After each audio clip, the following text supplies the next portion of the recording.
ప్రతి ఇంట్లో ఒక అమ్మాయి ఉంటుంది. ప్రతి బాధను నవ్వుతూ దాచే ఒక ఓర్పు ఉంటుంది. గాయపడినా మౌనంగా ఉంటూ తన బాధ్యతలను నెరవేర్చే స్త్రీమూర్తి వెనుక ఎన్ని కథలు ఉంటాయో మనకు తెలుసా?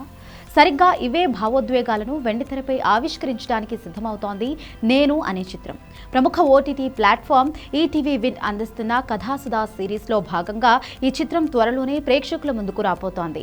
మహిళలు తమ జీవితంలో ఎన్నో సవాళ్లను ఎదుర్కొంటూ ఉంటారు. కానీ బయటకు మాత్రం చెరగని చిరునవ్వుతో కనిపిస్తారు. ఆ మౌనం వెనుక ఉన్న లోతైన కథను, ఒక మహిళ ఆత్మవిశ్వాసాన్ని ఈ చిత్రంలో అద్భుతంగా చూపించబోతున్నారు. ఈ సినిమా గురించి సీనియర్ నటి జయసుధ స్పందిస్తూ, స్త్రీ అంటే ఓర్పు, ప్రతి క్షణం బాధ్యతల గురించి ఆలోచిస్తూ ఉంటుంది అంటూ ఒక ప్రత్యేక వీడియోను షేర్ చేశారు. సీనియర్ నటి జయసుధ మాటలు ఈ సినిమాపై ఉన్న అంచనాలను రెట్టింపు చేశాయి. అసలు విషయం ఏంటంటే, సహజ నటిగా పేరుగాంచిన సహజ నటి జయసుధ కుమారుడు నటుడు విహార్ కపూర్ ఈ చిత్రానికి దర్శకత్వం వహించారు. ఒక నటుడిగా తన ముద్ర వేసుకున్న నిహార్ ఇప్పుడు దర్శకుడిగా ఒక సున్నితమైన కథను ఎంచుకోవడం విశేషం.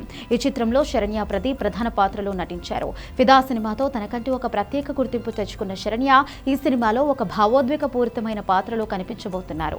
ఆమె నటన ఈ సినిమాకు ప్రధాన ఆకర్షణ కాబోతోంది.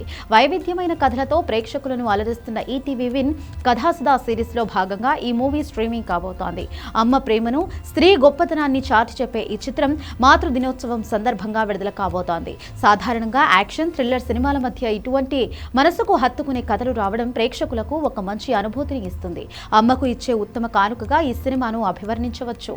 బాధలోనైనా నవ్వుతుంది, గాయపడినా మౌనంగా ఉంటుంది. కానీ ఆమె మౌనానికి ఒక కథ ఉంది. ఈ డైలాగ్ సినిమా సారాంశాన్ని తెలియజేస్తోంది. స్త్రీలు పడే ఆవేదనను, వారి అంతరంగాన్ని అర్థం చేసుకోగలిగిన ప్రతి ఒక్కరూ తప్పక చూడాల్సిన సినిమా ఇది అని చిత్ర యూనిట్ చెబుతోంది.